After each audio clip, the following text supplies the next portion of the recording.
মাগরিবের আজান হয়ে যাবে, এখন আর দীর্ঘ বক্তব্যের সুযোগ নাই। আজকে মে দিবসের আমি বাংলাদেশ সহ সারা বিশ্বের শ্রমজীবী মানুষের প্রতি শ্রদ্ধা জানাচ্ছি, শ্রদ্ধার সাথে স্মরণ করছি এই ছাত্র জনতার 2024 সালের জুলাই গণ অভ্যুত্থান সহ 1952 সালের ভাষা আন্দোলন, 71-এর মুক্তিযুদ্ধ, 90-এর স্বৈরাচার বিরোধী আন্দোলন সহ সকল গণতান্ত্রিক আন্দোলন সংগ্রামের নিহত শ্রমিকদেরকে পৃথিবীর ইতিহাসে শ্রমিকদের অবদান ছাড়া, শ্রমিকদের সংগ্রাম ছাড়া সভ্যতার নতুন অধ্যায় রচিত হয় নাই, ইতিহাস বদলায় নাই। আপনারা এই জুলাই গণ অভ্যুত্থানে দেখেছেন কিভাবে ওই মিরপুরে, শাহবাগে, যাত্রাবাড়িতে, আপনার বাড্ডা এলাকায়, এমনকি এই সাভারে কিভাবে এই সাধারণ শ্রমজীবী মানুষ, এই গার্মেন্টসের কর্মীরা, এই হাট বাজারের শ্রমিকরা, দিনমজুর ভাইরা ছাত্রদের সাথে কাঁধে কাঁধ মিলিয়ে প্রতিরোধ গড়ে তুলেছিল এবং সেই প্রতিরোধের ফলেই এই 16 বছরে আমাদের উপরে যে দৈত্য দানব চেপে বসেছিল সেই দৈত্য দানবকে আমরা হঠাতে সক্ষম হয়েছি।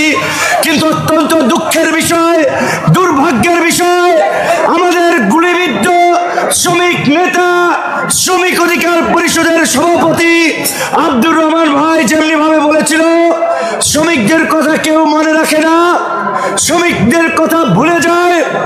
এই জুলাই গণ অভ্যুত্থানে অবশ্যই আমরা ছাত্র, যুবক, তরুণদেরকে নিয়ে আন্দোলনের নেতৃত্ব দিয়েছি, তারা রাজপথে আন্দোলনের দাবানল ছড়িয়েছে, কিন্তু দেখবেন শ্রমিকদের কথা ওইভাবে কোথাও আলোচনা হয় না। আজকে বিভিন্ন টেলিভিশন প্রোগ্রামে, গণমাধ্যমে টক শো হয়, আলোচনা হয়, নতুন বাংলাদেশ বিনির্মাণের জন্য বিভিন্ন কমিটিতে ছাত্র প্রতিনিধি রাখা হয়, ডিসি অফিসে, এসপি অফিসে, ইউনো অফিসে, থানার আইন শৃঙ্খলার কমিটিতে, কিন্তু শ্রমিকদের কেউ খোঁজ রাখে না। শ্রমিকদেরকে লাগে আন্দোলনের সময় বুকটা পাইটা দিতে, জানটা দেওয়ার জন্য, আর শ্রমিকদের কোনো জায়গায় কাজে লাগে না। আপনাদের একটা কথা ভুলে গেলে চলবে না, ওই যাত্রাবাড়িতে কোনো বিশ্ববিদ্যালয় ছিল না, মিরপুরে কোনো বিশ্ববিদ্যালয় ছিল না, বাড্ডায় কোনো বিশ্ববিদ্যালয় ছিল না। অবশ্যই বিশ্ববিদ্যালয়, কলেজের ছাত্র, যুবক, তরুণদের ভূমিকা অগ্রগামী, তরুণদের যে সংগ্রাম সেটি কোনোভাবেই পরিমাপ করা যায় না। কিন্তু একই সাথে এই কথা আমাদেরকে মনে রাখতে হবে, এই আন্দোলনে বিজয় এসেছে ছাত্র জনতার সাথে। এই নির্লোভ, নিঃস্বার্থ, খেটে খাওয়া এই শ্রমজীবী মানুষ যখন যুক্ত হয়েছে। আজকে সকালবেলা রাষ্ট্রীয়ভাবে প্রোগ্রাম হয়েছে, আপনারা জানেন, চীন মৈত্রী সম্মেলন কেন্দ্রে। সেখানকার বক্তব্য যদি বাস্তবায়ন হয় আমরা অত্যন্ত আশাবাদী হব, খুশি হব। শ্রম সংস্কার কমিশন সুলতান ভাই সহ প্রধান উপদেষ্টা, আইএলওর কান্ট্রি ডিরেক্টর, তারা সকলেই বাংলাদেশের বিশেষ করে গার্মেন্টস সেক্টরে শ্রমিকদের কিছুটা জীবন মানের উন্নতি হচ্ছে, আরো উন্নয়ন করার জন্য তারা কাজ করছে, এটি আশাব্যঞ্জক। তবে পুরোপুরি হয় নাই। আমার এক ভাই বলেছে এখানে এই মাতৃত্বকালীন ছুটি 8 দিন থেকে 120 দিন করে, তিনি হয়তো জানেন না, ইতিমধ্যেই মাঝখানে যে শ্রমিক, মালিক এবং সরকার যে ত্রিপক্ষীয় বৈঠক হয়েছে সেখানে এই বিষয়টি সুরাহা হয়েছে। শ্রমিকদের, বিশেষ করে নারী শ্রমিকরা 120 দিন মাতৃত্বকালীন ছুটি পাবেন। একই সাথে আমরা বলতে চাই, গার্মেন্টসে চাকরি করে 40 থেকে 45 লক্ষ শ্রমিক, প্রাতিষ্ঠানিক, অপ্রাতিষ্ঠানিক শ্রমিক মিলিয়ে প্রায় 7.5 কোটি এইখানে শ্রমিক রয়েছে। এই সমস্ত শ্রমিকের মধ্যে আইএলওর তথ্য মতে বলছে বাংলাদেশের পরিবেশে 32% শ্রমিক তারা এই ধুলোবালি, শব্দ দূষণের মধ্যে দিয়ে কাজ করে। 30% শ্রমিক কর্মক্ষেত্রে অস্বাভাবিক ঠান্ডা ও গরমের মধ্যে দিয়ে জীবনযাপন করে। 16% শ্রমিক ঝুঁকিপূর্ণ যন্ত্র নিয়ে কাজ করে, আগুন ও গ্যাস নিয়ে কাজ করে। 5.4% শ্রমিক এই সমস্ত শ্রমিকরা 10 থেকে 15 বছর কর্মজীবন শেষ করলেই, কর্মজীবন চলাকালীন অবস্থায় তারা নানান ধরনের অসুস্থতায় ভোগে, জটিলতায় ভোগে, তখন আর তার চিকিৎসা করার সামর্থ্য থাকে না। তখন মানুষের কাছে হাত পাতে কিংবা বিনা চিকিৎসায় মারা যায়। কাজে এই মে দিবস আসলেই শুধু শ্রমিকদের নিয়ে আলোচনা, তারপরে শ্রমিকদের খবর থাকবে না। সুনির্দিষ্ট কিছু সভা সেমিনারের মধ্যেই যেন শ্রমিকদের দাবি দেওয়া অধিকারের কথা সীমাবদ্ধ না থাকে।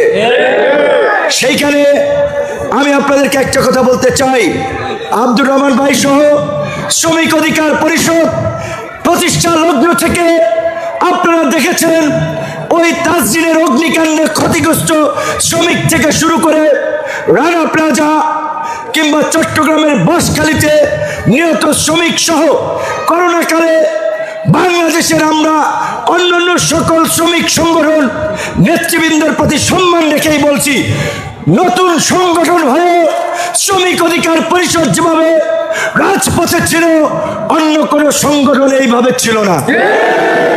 আজকে আপনারা দেখবেন বিভিন্ন সভা সেমিনারে, এনজিওর বিভিন্ন কর্মশালায় যারা থাকে তাদের বেশিরভাগই প্রকৃত শ্রমিকের প্রতিনিধিত্ব করে না। এই মঞ্চে যারা দাঁড়িয়ে আছে, এইখানে যারা আছে, তারাই প্রকৃত শ্রমিকের প্রতিনিধি। এই শ্রমিকদের প্রতিনিধিদেরকে বলতে চাই, আগামীতে জাতীয় সংসদ সহ রাষ্ট্রের নীতি নির্ধারণী পর্যায়ে শ্রমিকের প্রতিনিধিত্ব নিশ্চিত করার জন্য শ্রমিকদেরকে সংগঠিত করে আপনাদেরকে এই রাষ্ট্র সংস্কারের সংগ্রামে গণ অধিকার পরিষদের সাথে যুক্ত হতে হবে। ইতিমধ্যে আমাদের নেতৃবৃন্দ ঢাকা 19 আসন থেকে গণ অধিকার পরিষদের ট্রাক প্রতীকে আমাদের গণ অধিকার পরিষদের আইন সম্পাদক অ্যাডভোকেট শেখ শওকত হোসেন ভাইকে প্রার্থী হিসেবে ঘোষণা করেছে। কিন্তু আমরা একটা বিষয়ে অবাক হচ্ছি, আপনারা জানেন কিনা জানি না, জীবনটা দিয়া দিলাম, জানটা তেজপাতা বানাই ফেলাইলাম, রিমান্ডের অত্যাচারে সোজা হয়ে দাঁড়াতে পারি নাই। সেই সময়ে ভয় একটা ভীতিকর পরিবেশের মধ্যে আমাদের গুটি কয়েক আইনজীবী, এখানে ইরশাদ ভাই আছেন, শওকত ভাই আছেন, তারা আমার গর্ভবতী স্ত্রীকে নিয়ে আদালতে মুভ করেছেন। আর শেখ শওকত ভাইকে ছাত্র হত্যার মামলার আসামি দেয়। এই মামলাবাজ, এই মামলাবাজ এরা হচ্ছে নব্য দুর্বৃত্ত, এরা হচ্ছে এই সময় রাজাকার, যারা গণতন্ত্রের পক্ষের শক্তি, গণ অভ্যুত্থানের লড়াকু যোদ্ধা, তাদেরকে দেয় মামলার আসামি। আমি যতদূর বুঝতে পেরেছি, আইজিপি সহ ঊর্ধ্বতন কর্তৃপক্ষের সাথে বিভিন্ন বিষয়ে যখন কথা হয়, বলে ভাই মামলাগুলো বেশিরভাগ ওইখানকার লোকাল নেতৃবৃন্দ বা লোকজনের পরামর্শে দেওয়া হয়। তো আমি আমাদের অপরাপর বন্ধুপ্রতিম সংগঠন, এই গণ অভ্যুত্থানের অংশীদার রাজনৈতিক দল সমূহকে বলবো, বন্ধুগণ নির্বাচন কবে হবে আমরা কিন্তু জানি না। আমরা রাষ্ট্র সংস্কার চাই। প্রফেসর ইউনূসের প্রতি আমাদের পরিপূর্ণ শ্রদ্ধা ভালোবাসা আছে, তবে সামগ্রিক পরিস্থিতি আমার কাছে বেশি সুবিধার মনে হচ্ছে না। এইটুকু আপনাদের এই মাঠে সোশ্যাল মিডিয়ায় বক্তব্য থাকবে, বলে গেলাম, পরে মিলাই নেবেন অসুবিধা কোথায়। আমরা আজকের এই শ্রমিক সমাবেশ হলেও আমরা একটা কথা বলতে চাই, দেশের স্বাধীনতা সার্বভৌমত্বের উপরে ঝুঁকি তৈরি হয় এমন কোন সিদ্ধান্ত অন্তর্বর্তীকালীন সরকার কিংবা কোন সরকারকে আমরা নিতে দেব না। বাংলাদেশের কক্সবাজারের ভূমি ব্যবহার করে মিয়ানমারের রাখাইন রাজ্যে ওই তথাকথিত সহায়তা পৌঁছানোর নামে যে মানবিক করিডোরের আলোচনা চলছে, সরকারকে বলবো ওইখানে ফুল স্টপ মারেন, আর এক পাও আগাবেন না। আপনাদের প্রতি আমাদের সমর্থন আছে, ভালোবাসা আছে, তার মানে এটা নয় আপনারা যা ইচ্ছা তাই করবেন আমরা মেনে নেব। আমাদের সাধারণ সম্পাদক বলেছে যে আওয়ামী দুর্বৃত্তরা এত জঘন্য ইতিহাসের বর্বরতম গণহত্যা ঘটালো, এত মানুষকে পঙ্গু করলো, তারপরে এখন পর্যন্ত তাদেরকে নিষিদ্ধের বিষয়ে আমরা কোনো সরকারি সিদ্ধান্ত দেখি নাই। আমরা পরিষ্কারভাবে সরকারকে বলতে চাই, অনতিবিলম্বে এই গণহত্যাকারী রাজনৈতিক দল আওয়ামী লীগকে নিষিদ্ধ করতে হবে। আওয়ামী লীগ সহ এই গণহত্যার সহযোগী অন্যান্য অঙ্গ সংগঠন মাফিয়া লুটেরাদের সম্পদ বাজেয়াপ্ত করে আহত এবং নিহত পরিবারের কল্যাণে ব্যয় করতে হবে। কথা সত্য, কোন উপদেষ্টার মধ্যে আপোষকামী মনোভাব আমরা লক্ষ্য করছি।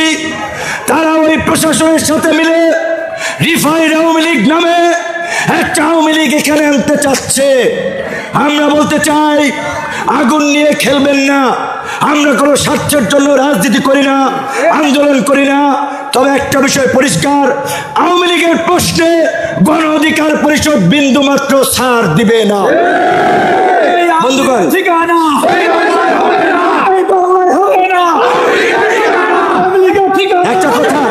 আরেকটা কথা বলতে চাই, যে যত বড় তার দায়িত্ব তত বেশি।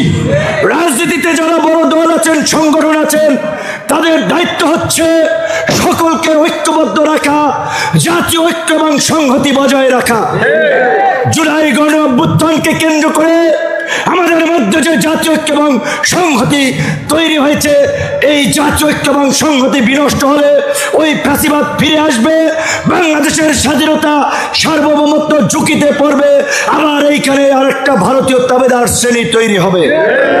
কাজী গণ অধিকার পরিষদ এই গণ অভ্যুত্থানে তার অবদান কি সেটা আপনারা জানেন, কিন্তু দুঃখ লাগে, কষ্ট হয়, উদ্বিগ্ন হই এখনই যখন মাঝে মাঝে শুনি গণ অধিকার পরিষদের নেতা কর্মীদের সাথে কোথাও কোথাও ঝামেলা হচ্ছে, প্রোগ্রামে বাধা দেওয়া হচ্ছে। ধরাকে সরা জ্ঞান মনে করবেন না। নির্বাচনের তাল ঠিক নাই, নির্বাচন কবে হবে কেউ জানে না। আমরা সবাই বলছি সংস্কারের পাশাপাশি দ্রুত সময়ের মধ্যে নির্বাচন হবে, কিন্তু আপনাদেরকে বুঝতে হবে এই দাবি মাঠে কেন আসছে, তার পেছনের ঘটনা আছে। কাজে কেউ কেউ ক্ষমতায় না গিয়ে এখনই যদি মানুষের উপরে আধিপত্য বিস্তার, জুলুম নির্যাতন করেন, মানুষ কিন্তু ভোটের মাঠে তার জবাব দিবে। ভুলে যাবেন না, জনগণ এখন অনেক সচেতন। এই জনতা স্বাধীন চেতা। আগামী রাজনীতিতে আপনারা দেখবেন কিভাবে বৈপ্লবিক পরিবর্তন হয়। গণ অধিকার পরিষদ ফ্যাসিবাদ বিরোধী আন্দোলনে যেভাবে আপোষহীনভাবে লড়াই সংগ্রাম করেছে, আগামীতেও দেশের স্বাধীনতা, সার্বভৌমত্ব, গণতন্ত্রের জন্য সুস্থ ধারা রাজনীতি প্রতিষ্ঠায় আপোষহীনভাবে লড়াই সংগ্রাম করবে। জাতীয় ঐক্য এবং সংহতি প্রতিষ্ঠায় সকল দলকে নিয়ে একসাথে চলবে, একসাথে কাজ করবে। অন্যান্য রাজনৈতিক দলের প্রতিও সেই আহ্বান রেখে আমার বক্তব্য শেষ করছি। আল্লাহ হাফেজ।